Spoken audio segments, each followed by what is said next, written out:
Hey nerds, Farmer Jesse here. Welcome to Growers Daily, your daily dose of ecological farming insight. It is Monday, November 24th, 2025. Today, we're talking about making your own mulching compost, simplifying the idea of garden tracking, and the good and bad of CSA farming. So let's do it.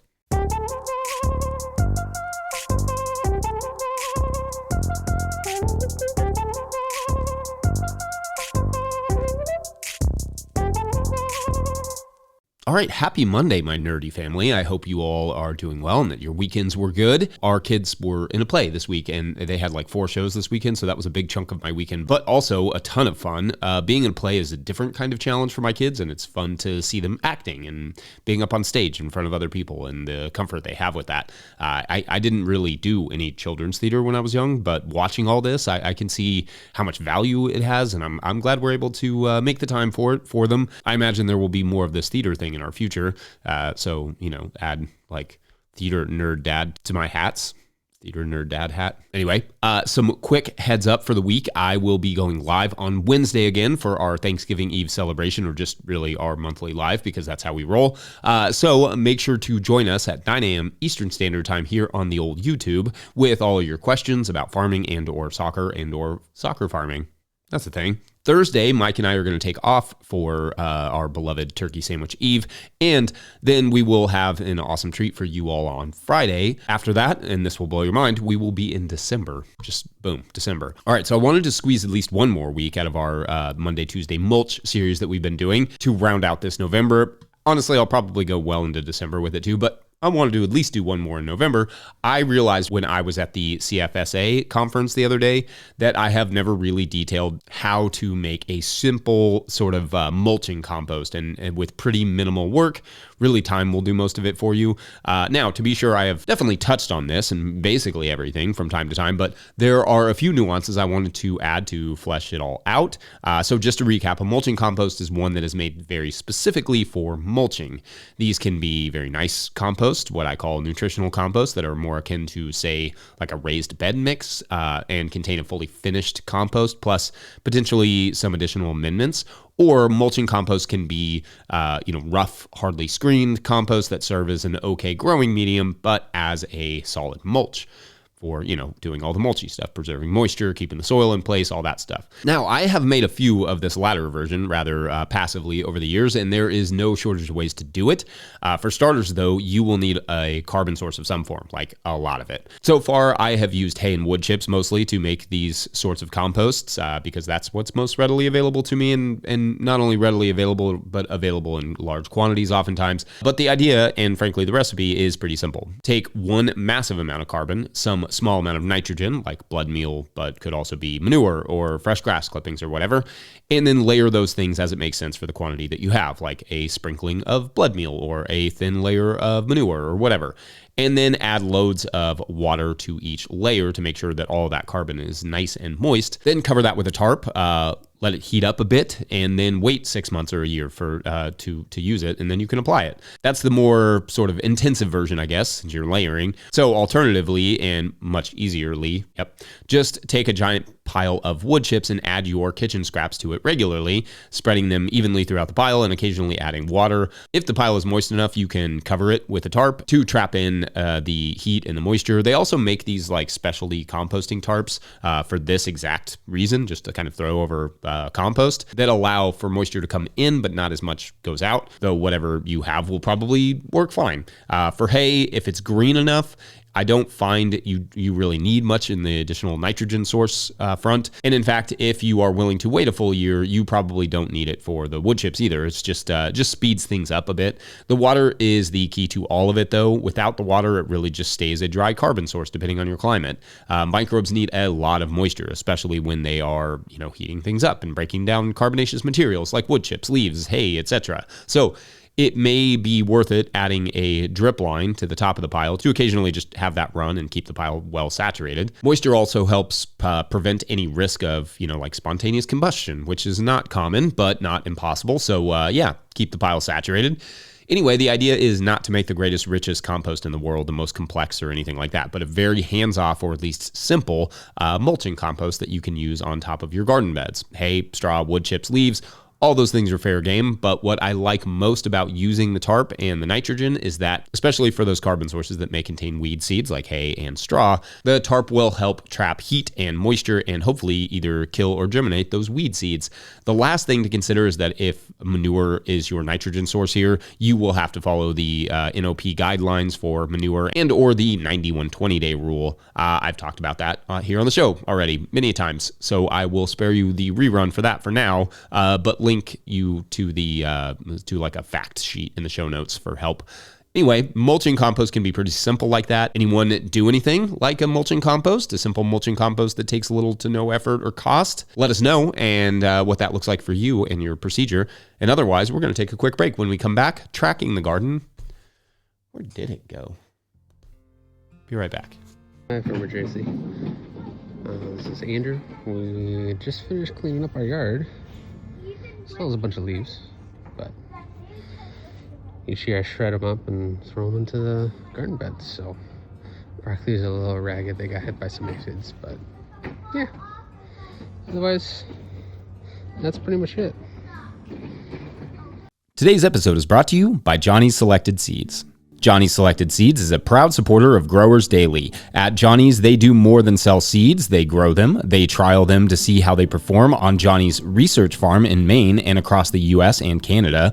Only the best varieties are added to their catalog and website. When you need proven varieties you can count on and detailed guidance from seedling to harvest, consider Johnny's your trusted growing partner. JohnnySeeds.com. That's JohnnySeeds.com. Today's episode is also brought to you by Farmhand. Farmers who partnered with Farmhand say they grew an average of 63% this year because it's more than software. Farmhand is your business coach and assistant, helping to sell out, save time, and grow smarter with real data from real farms, shaping websites that convert, campaigns that sell, and fulfillment systems that run smoothly. Curious what that looks like? Meet the founder, Ari, at farmhand.partners/no-till and see the same insights and support the fastest growing farms rely on every week. That's farmhand.partners/no-till. All right, back to the show. If you, the listener or viewer, are enjoying this podcast, getting even a small amount of value from it, consider supporting our work over at patreon.com/no-tillgrowers. I will try to get to questions from everywhere that questions come in, but I will always get to your Patreon questions. Now, today's Patreon question comes to us from Patreon member Amy Peary, who writes, quote, "Hey Jesse, you often mention taking good notes from season to season, and I'm wondering if you can show us what that looks like for you. I'm a hobby gardener, and my notes are loosely organized in a journal, but I feel like there's probably a better way to do it. Thanks for all you do," end quote.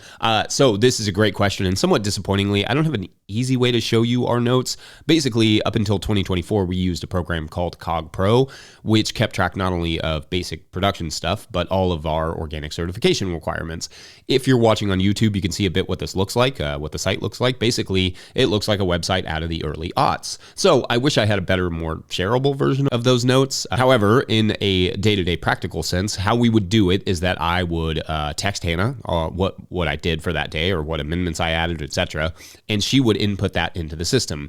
Then when we had our audit or whatever, we could search specific plots or beds or crops and have all the information readily available. The reason that I texted it to her, and not just I just did it myself, was basically to have a second record just in case something happened and I needed to show the certifier what we'd done so that I could look it up in my text like a backup. And that system worked fine, I guess. I mean, if you can tell by the way I said it, it wasn't my favorite system, but for us it was functional and I could look up the things that I needed. There are other systems out there, of course, that would probably be more effective, or honestly, especially in a backyard garden situation, a simple Google Sheets set up with a few different spreadsheets, maybe one for planting, one for fertility management, and one for keeping track of harvest numbers and that sort of stuff. That would be more than enough and super simple to do. That way you can easily make a habit out of just doing a task and then taking out your phone and recording it on the sheet, or taking out your notebook and writing it down, and then once a week or once a month or whatever, filling out your Google Sheets. Spreadsheets are pretty incredible. They can give you, averages. They can help you understand what crops are working better than others, those sorts of things. I kind of love spreadsheets and wish I had just spent my energy, learning how to do those really well, and instead of doing all the upfront work for Cog Pro. Also, shouts to Dan Breezewa, who runs a Farmer Spreadsheet Academy. And to me, that would have been a better use of my time, just to go take that and learn different ways to do farm applicable spreadsheet construction. Yeah, That would be a smart thing to do. But I use Google Sheets for a lot of stuff now. I use it for soccer stuff. I use it for keeping track of stuff for the show.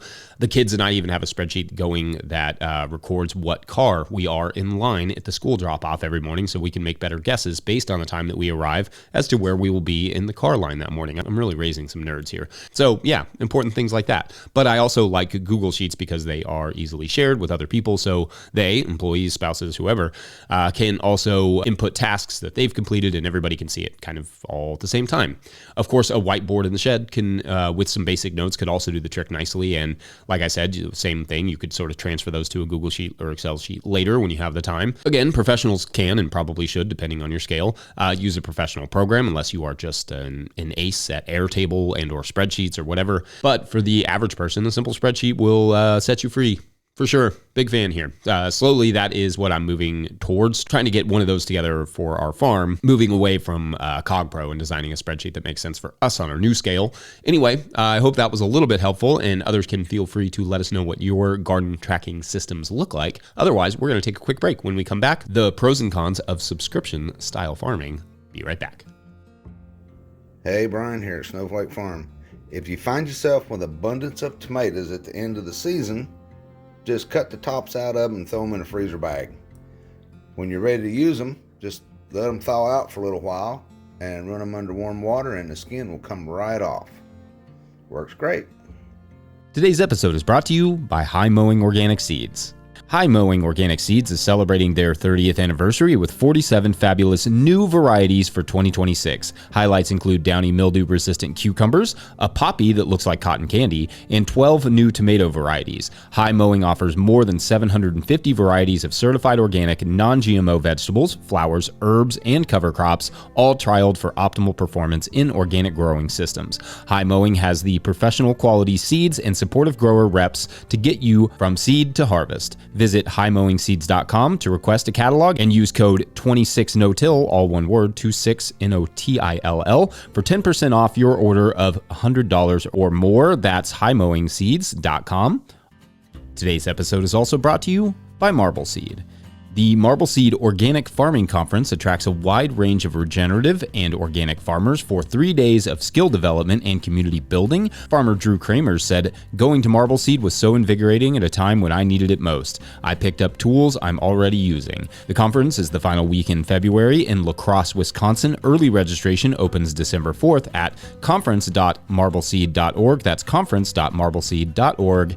All right, back to the show. All right, so when I was, I guess, coming up in the farming world 16 years or so ago at this point, it seemed like the CSA was all the rage. This is the marketing strategy where you effectively sell all of your food up front and then deliver it throughout the season, usually once per week, but it varies by season and farm. And I don't think it's quite as popular as it used to be, but for the first few years that we were learning to farm, and then for the first few years that we were farming off on our own, we ran a CSA. And I still think there's merit to it. It's a cool idea, and it can be done in many different ways. So I thought I would do a little pros and cons, because although I think it is really fun and interesting way to farm that gives some incentive to grow crops that we may not normally grow, like fennel or kohlrabi or even eggplant and peppers, that are all crops we love to grow but struggle to sell as much at the farmer's market. But like all marketing strategies, the CSA has some downsides. On the pros side is that diversity. You get to play around with crops you might not normally grow for, say, a farmer's market or a restaurant, because no one will necessarily consistently buy them. Customers don't love a ton of weird stuff, but one new and interesting item per week is pretty fun for them. On the con side, maybe a pro, but on the con side, it can be at first, is that you need to know how to grow a lot of different stuff and, in fact, be able to time it well. I think a lot of folks get attracted to the idea of a CSA because you get this huge influx of cash in the beginning of the season, but you really have to know what you're doing to come through on the promise of vegetables. It can take a while to not only get the timing down, but the quality and the preservation. On the pro side, though, is definitely having that budget right there in your bank account, maybe before you've even started a crop, besides your garlic, of course. Back to the con side is the stress of a bad season. It's really easy with the CSA to get in a hole and struggle to get out of it. So if the season goes poorly to start, you can feel that stress every week for like several months, which is brutal. This goes back to knowing how to grow well. You have to know the tricks for a fast recovery after, say, a severe drought or flood or whatever it may be. With that in mind, though, on the pros side, if you do it right with good communication with your customers, you develop a forgiving customer base who is willing to accept a poor week from time to time because they know what you're going through. They read about it in the newsletter that week, or however you communicate with your customers every week. That is the sort of idea behind a CSA. It's a community-supported agriculture program, emphasis on community. Another overlooked con, perhaps, is managing excess. Like, you want to give your customers squash, zucchini, eggplant, but you don't want to over give those things, or they will not do the CSA ever again. Customers hate to waste food. It's one of the biggest reasons customers drop out of doing a CSA. So finding other outlets for those particular crops can be a challenge, or it's actually just kind of part of the gig. That, however, can also be a pro if you have the right markets who will take excess produce and maximize your production. It's really nice in a CSA to get to know the people who eat your food so well. We made friends through the CSA, got assistance with harvests, all sorts of benefits from the community. However, perhaps another downside is that it's not always very accessible financially. At the farmer's market, we could sell produce pretty affordably and even take SNAP and double dollars and WIC and all the things. But as a solo CSA, it's really only accessible to people who can afford a huge chunk of change up front without a product being handed to them immediately, in some cases for months. There are sliding scales and donations and that sort of thing that you can sort of build into your model. But that is an element that can make it feel a bit more challenging for those of us who think everyone should have access to high quality food, because they should have access to high quality food. Everyone should. Anyway, CSA growers, what has been your experience? What have you done about the affordability factor? What pros and cons did I miss? Let us know. And otherwise, we're going to take the rest of the day to reflect upon that really lackluster performance against Inter Miami yesterday. Just what was going on there. And call it a Monday. Don't forget, No Till Growers is now officially a nonprofit 501c3, so donations are tax deductible and greatly appreciated. Please make sure to like and subscribe and/or follow wherever you're getting this podcast. That's an easy way to help us out. Enormous thank you to all of our show sponsors. And if you'd ever like to sponsor the show, you can reach out to Farmer Michelle at notillgrowers.com. Huge shouts to Willie Breeding for the theme music and Mike Hilbert for the production help and editing. Also, shouts to Epidemic Sound for the background music that you can hear. Pick up a hat or a copy of my book, The Living Soil Handbook, at notillgrowers.com to support our work. Big thank you to everyone over at patreon.com/notillgrowers, where at a certain level, or if you just bump up from one level to another, or you sign up in the month of November, you get a shout out in the show. So big shout outs today to Jim Baker, Michael, and Danielle Scott. Shouts you all. Big thanks. All right. So because we have kind of a wonky week this week's story will be a little short, but you know who else is having a wonky week? Mildred. You see, Mildred was supposed to go on a trip to see her favorite play on Broadway in New York City for the first time, but unfortunately, much of Broadway had been destroyed by a giant sea creature again. And so Mildred would just have to, wait again. The prevalence of sea creature attacks or alien invasions or, monster infestations in New York City had been increasing over the years. And although New York had grown exceptionally adroit to repairing itself, it's pretty good at it, Mildred felt frustrated that no one would just, step up and just protect the city. So Mildred, determined to finally get to see her favorite show live and on the actual Broadway, packed her bags and moved to the Big Apple with a dream and some special powers. But that is for tomorrow on Break a Leg, the Mildred McQuills story. McQuills is a fun last name. Yeah. Anyway, thanks for watching and/or listening. We will see you then. Bye.